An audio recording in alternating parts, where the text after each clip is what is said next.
cheating with my working husband. My name is Jake Baxter.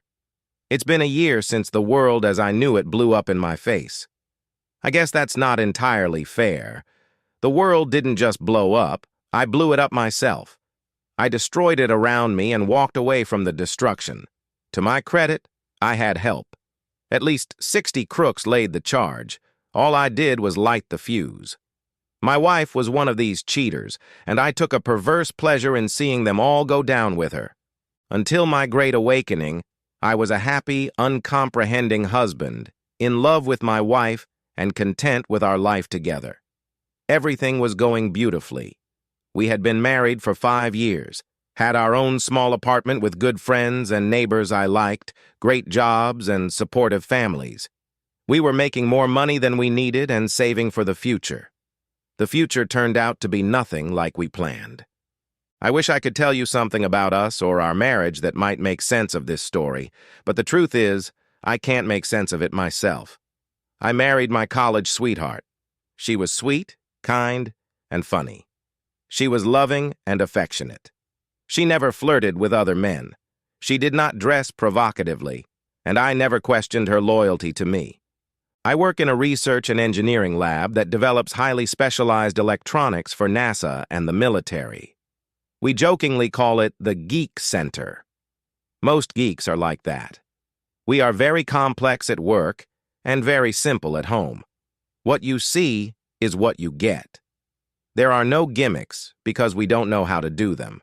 A lot of people think geeks are teenagers. Perhaps by their standards we are. We laugh at silly jokes, quote movies and obscure works, and are fascinated by details. Whatever sophistication we possess, it doesn't rank very high in social circles. On the other hand, we know that if we lose our reputation for telling the truth, we're finished. Geeks don't lie. Our reputation is our career, and both are built on the truth.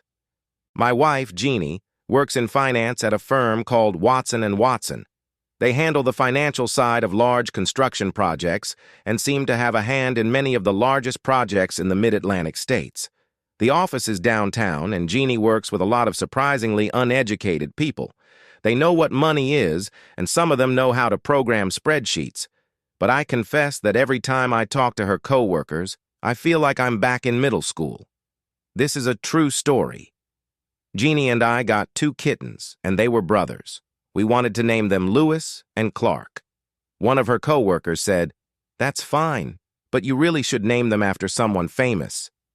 You know what I mean? They're the cool kids, and I'm the invisible one.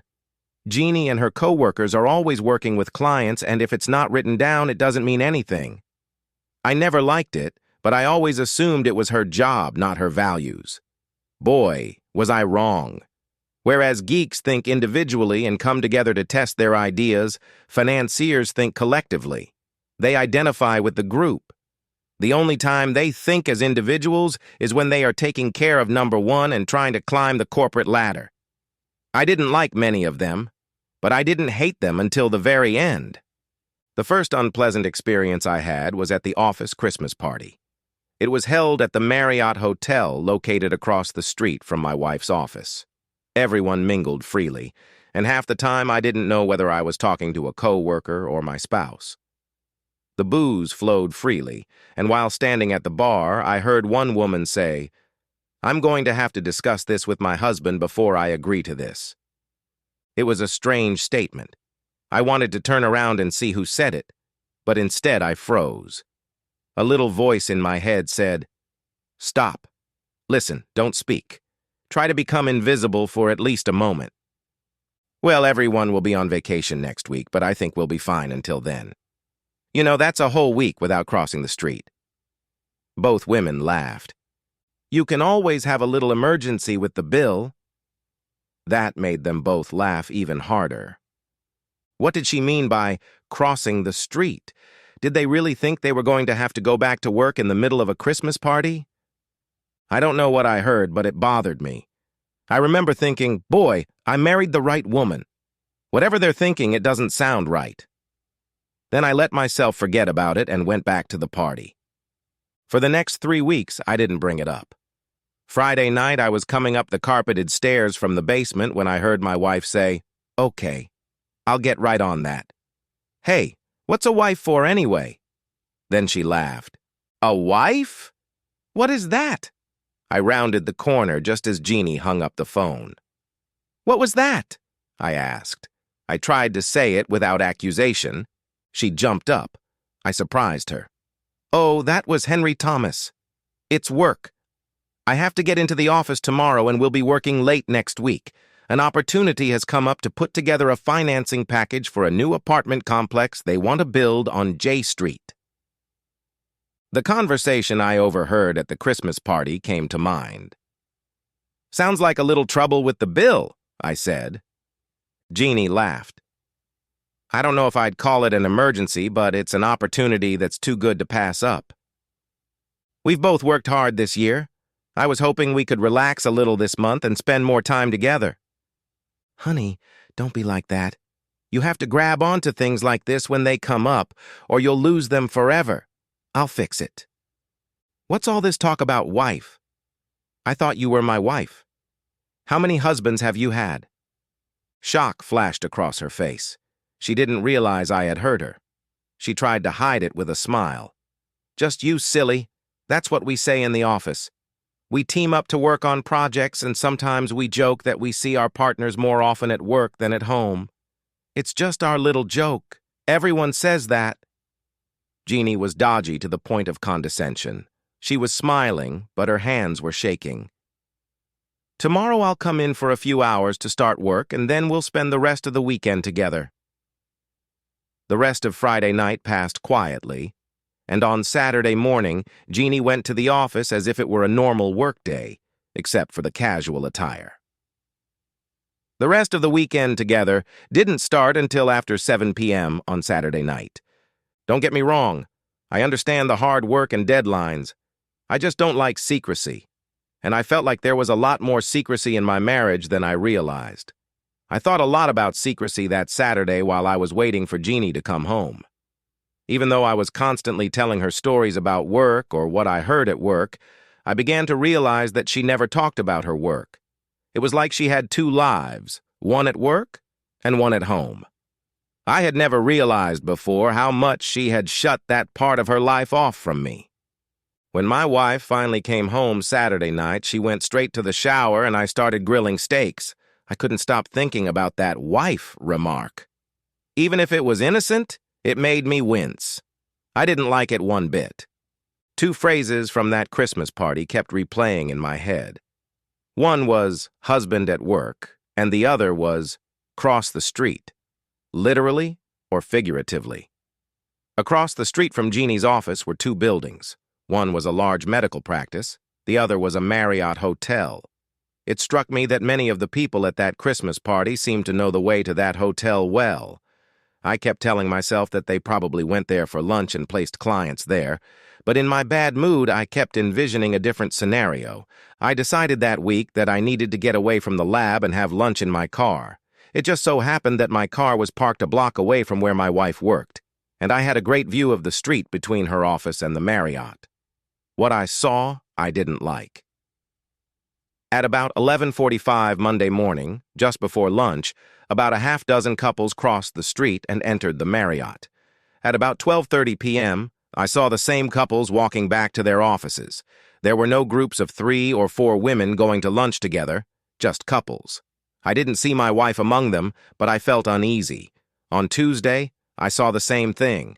Different couples, but the same behavior. I knew I couldn't go into the Marriott and watch the lobby. Too many people could recognize me, not least my wife if she saw me. I needed help. Never in my wildest dreams or nightmares did I think I would do what I did next. That same day, I hired a private investigator named Harvey Madison. I told him what I knew and what I needed to know, and then gave him a picture of my Jeannie. He advised me to do the most impossible thing imaginable. He said, "Don't think about it. Just go back to your life and act normal.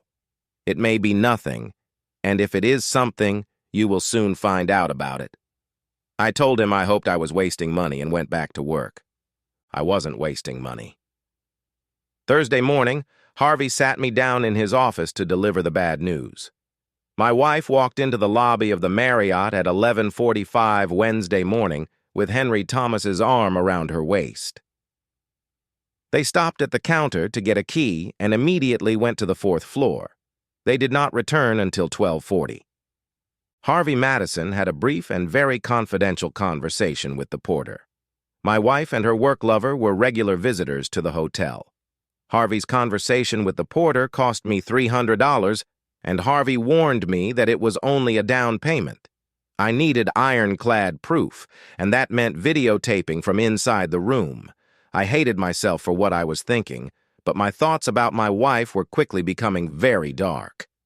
To get what I wanted, the porter had to cooperate. Harvey had to find out which room Jeannie and her lover-employee would be staying in. He then had to rent the same room just before and just after their next visit, so that Harvey could set up a small video camera in it. This meant 2 room rentals and a bribe. I could afford it and paid it. I had a bad 7 days. I tried to avoid Jeannie as much as possible, but she would ask me why I was acting so weird. I just told her it was work, but I doubted I was fooling her. She wanted to make love. And I told myself that if I hadn't caught anything yet, I probably wouldn't. And we did. My heart wasn't engaged. My only emotions were anger and pain. I felt like my marriage was dying, and I still had very little evidence and no explanation. I knew she was cheating, but I tried to force myself not to judge until we had video footage from the room. I had to see it to be sure. Harvey called the clerk and got a room for the following Wednesday morning and evening. I went to his office Thursday morning. I now had the proof and the heartbreak that came with it. I watched a 40-minute video of my loving wife, the center of my universe, having sex with her work husband, Henry Thomas. The world as I knew it was coming to an end. A geek's thoughts sometimes run in strange directions. I'm reminded of the old joke about the husband who comes home and discovers his wife is cheating on him. He puts a gun to her head and says, "Don't laugh! You're next!" I promised myself to do things in order. They'd pay, and I'd leave. But before that, I had to leave for a few days. I couldn't be in the same house with her. I talked to my supervisor and arranged a vacation for the rest of the week. If anyone asks, I was needed in Wallops for the weekend. I came home, packed a bag, left a note, and headed west. I had a childhood friend, David, who lived an hour outside of Baltimore, and he agreed to host me for the weekend. I counted myself lucky that I didn't cross paths with Jeannie while I was home. I don't know what I would have done, but I was in no condition to act normal. I needed time to think, to plan, and most importantly, to calm down. You know what? Leaving that note was the first time I lied to my wife. I felt bad, but I needed to leave, and I wasn't going to tip just yet. The trip west gave me time to think. Did I really know this woman? Did she know how to organize her life well enough to justify having 2 husbands? One thing I knew for sure was that my wife had mistaken gullibility for stupidity. I had never been stupid, and lying to a husband who trusts you completely isn't that big of a trick. Now the days of trust were behind me.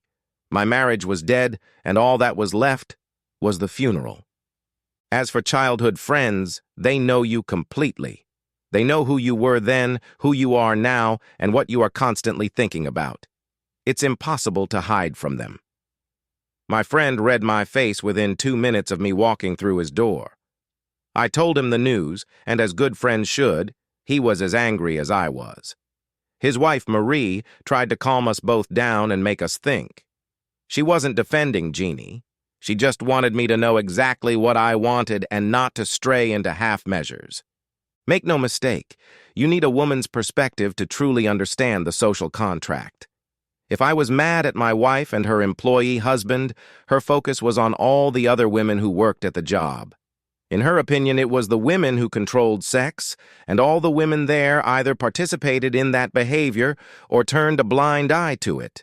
She said, "Men are pigs, and it is up to women to civilize them." She then smiled at her husband, who reluctantly agreed. I want to destroy them all. I am divorcing my wife, that lying, cheating fool. She betrayed me, and obviously not for the first time, but I want to hurt them all. I want to make her Mr. Henry Thomas wish he'd never been born. And I want every crook in this office to regret every day he crossed this road to change. Marie tried to reason with me. Make sure you're prepared for the consequences. There may be a reason for this that you don't know about. Maybe she will regret her actions so much that she will never do it again. You loved this woman enough to marry her. Do you want to throw it all away? Think about it. I pulled out the video and they watched it with me. Henry Thomas was a paper hanger. His job involved money. Where I ran after work, he went to expensive restaurants. Henry Thomas was a softie. For 40 minutes, we watched my wife have sex with her work husband. It was humiliating. She smiled, even laughed, but I was dying. Henry Thomas was nothing special. He wasn't eternal. He wasn't even particularly rhythmic. Strangely, most of the conversation was about work. As they undressed, they talked about the current project, and as they dressed later, they discussed the day's schedule. When the video ended, there was silence in the room. I turned to Marie and asked, "How long do I have to think about this?" She just shook her head, hugged me, and started cooking dinner. David grew up and became a lawyer. I know, but he's my friend, so I forgave him. His wife teaches middle school science. They both have amazingly analytical minds. We talked a lot that weekend, and with their help, I devised a plan. I called Harvey and told him my plans. It would cost me some money, but if I was patient, it would work out. We decided to divide my wife's office into two groups. One consisted of management and those who worked closely with Jeannie. One group had about 10 people, plus their spouses. I wanted them not just burned, but incinerated. The others would feel the heat, but I wouldn't spend my life savings to burn them. Harvey set up video cameras in the offices of the executives and those they were targeting. The rest of us were videotaped coming and going through the lobby. When I was ready to file divorce papers, I would sue the company and share what I had with each employee's spouse. I spent a lot of time that weekend wondering if I had missed the signs. There must have been signs. She never seemed unloving. She was supportive when I talked about my work. Could she really have lived two lives without guilt? Was she a sociopath? Her nervous reaction when I asked her about the wife remark on that first Friday suggested to me that she knew what was right and wrong, or at least knew that her actions could have consequences. I couldn't understand how anyone could go 2 lifetimes without having a nervous breakdown. It occurred to me over the weekend that by leaving town, I had given Jeannie and her work husband the perfect opportunity to use our house for a date night. I thought about it, got angry, and then realized it didn't matter in the slightest. I was divorcing her regardless of her actions. Just in case, I would leave her this bed and take whatever I wanted out of the rest. I prepared myself for the deception to come and drove home Sunday night. To save a few bucks, we decided not to rent any of the work spouses their hotel rooms more than once. The exception was my wife and her Mr. Thomas. This kept room rental costs down, and Harvey's people were only allotted 2 hours each day. When it came to Jeannie, I wanted to quash any "it was only once" claims. It only took 2 weeks to get everything I wanted. I hated those weeks. I know some will say wasn't once enough. Of course it was enough. But I wanted revenge on the whole office, on everyone who knew my wife was cheating and didn't say anything to me, and it took a little longer. Most spouses at work seemed to run away once a week. Some crossed the street more often and some perhaps less often. We didn't catch them all, but enough. Jeannie and her workaholic husband had an every Wednesday schedule. I decided to work late, but it wasn't enough. It was too painful to stay home. I organized another emergency trip to Wallops on Thursday, but I actually stayed at a hotel near work that night. Friday night I drove west to visit David and Marie again, and Monday night I stayed at the hotel again. Jeannie started complaining that I was ignoring her, and, at least on my part, the relationship grew cold. She had no idea how cold.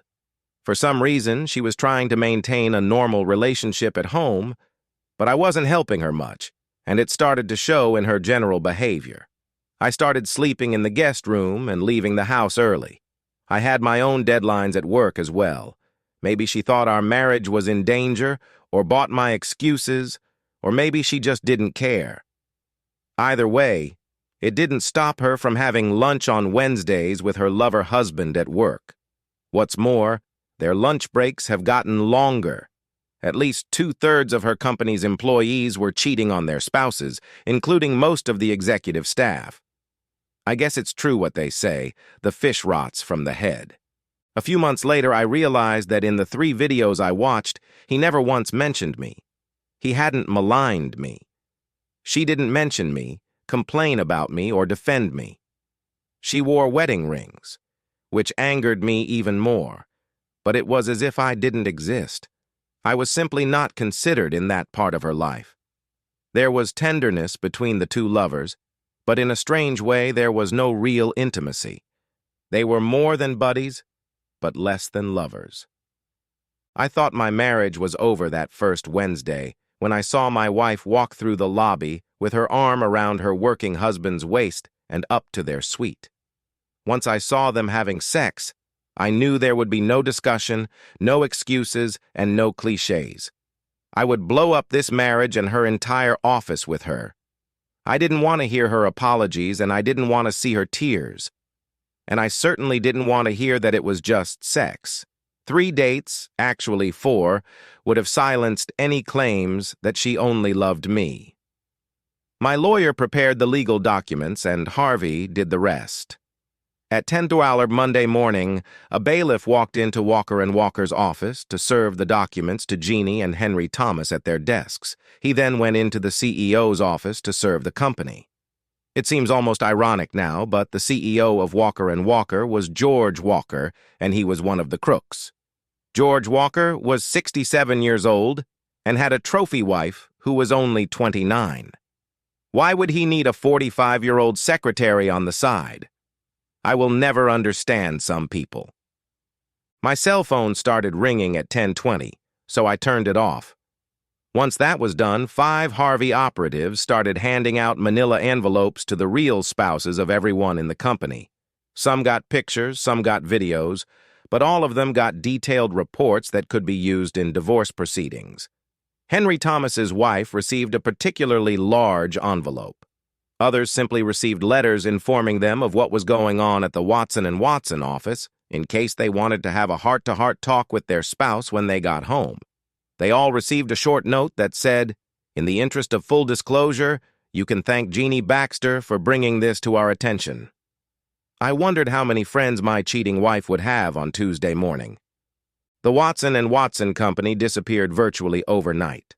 My lawsuit against the company was followed by at least 20 others. Divorces spread through the office like a firestorm. Even some marriages where we never found evidence of adultery didn't survive. Management tried to fire everyone who was tainted by the scandal, only to be confronted with their own involvement in the mess. Those who were innocent left almost as quickly, hoping to preserve their own reputations. The press got wind of the scandal, and 2 weeks later, there was an article about the firm that included the phrase, "work spouses." I wonder where they got that from. I bet it was just some weirdo husband who didn't understand how the real world works. Shortly thereafter, business went downhill and the office closed within 2 months.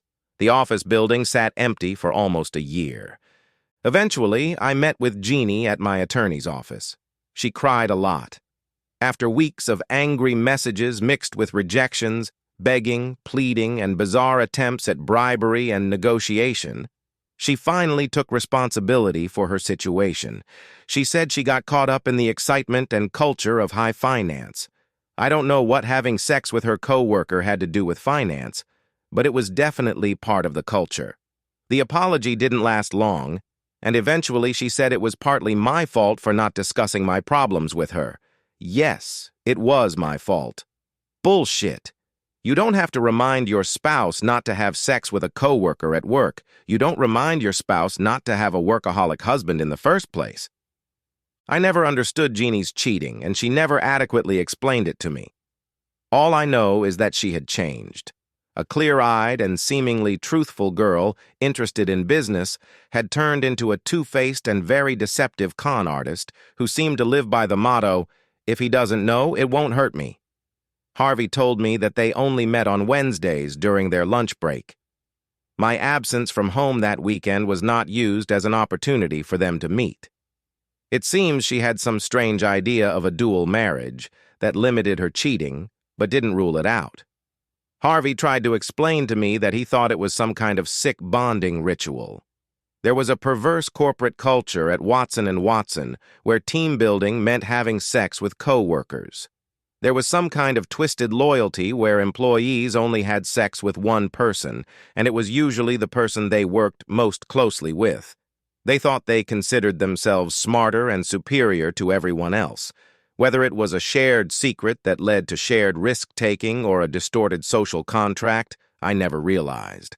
I wish I could say I stopped caring about it either, but I never stopped caring about my marriage to Jeannie or the circumstances that led to my divorce from her.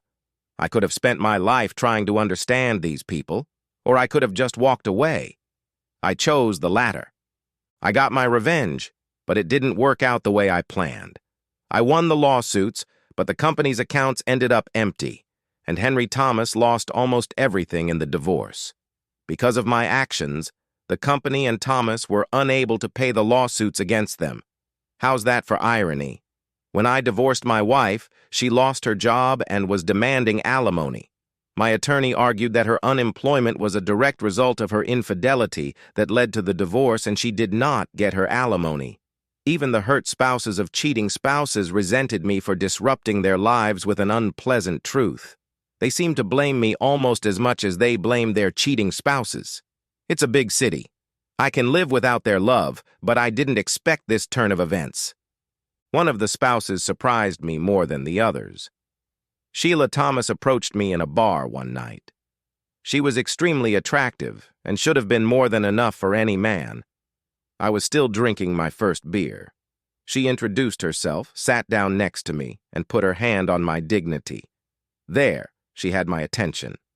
"I'm divorcing my husband, but I want revenge for more than just that. I want to tell him that I slept with his cheating wife's husband." "Will you help me do that, Mr. Baxter?" "How about it, Jake? Will you help humiliate the man who had sex with your wife?" I decided that I would help her, and tried my best to do it through the night. I told you, didn't I, that I'd been sleeping in the guest room for 2 weeks before I serviced my wife, so it was time for me to let loose a little. I relieved myself 5 times that night. I felt dehydrated and had to drink water every hour. Leaving early the next morning, Sheila said she was heading home to rub her husband's face. Jeannie's family was furious for a while, so I sat them down at the table and showed them the video.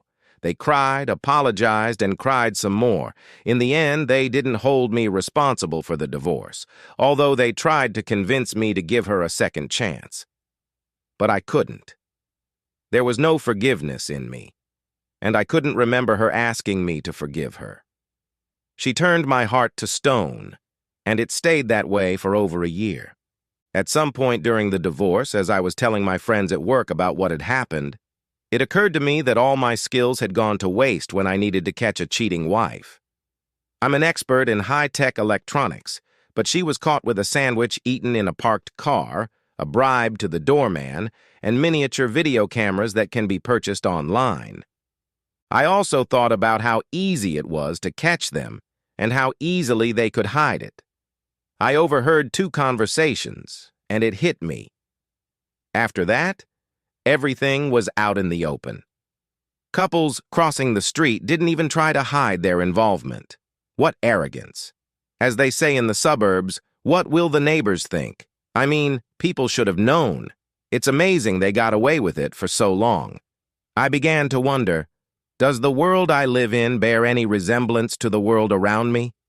Does everyone act this way? Every now and then I meet Jeannie on the streets or in stores. I don't stop to talk to her, and I don't know what she's doing. When she sees me, she looks like she wants to cry. I never look at her for long. The sight of her still breaks my heart. I turn away, and she knows better than to come near me. I'm no longer the man she married. The life I knew is gone, and I'm starting over. Like I said, I lit the fuse and blew it. But I didn't realize the shrapnel would tear my own heart to pieces. The end! Subscribe to my channel. Thank you!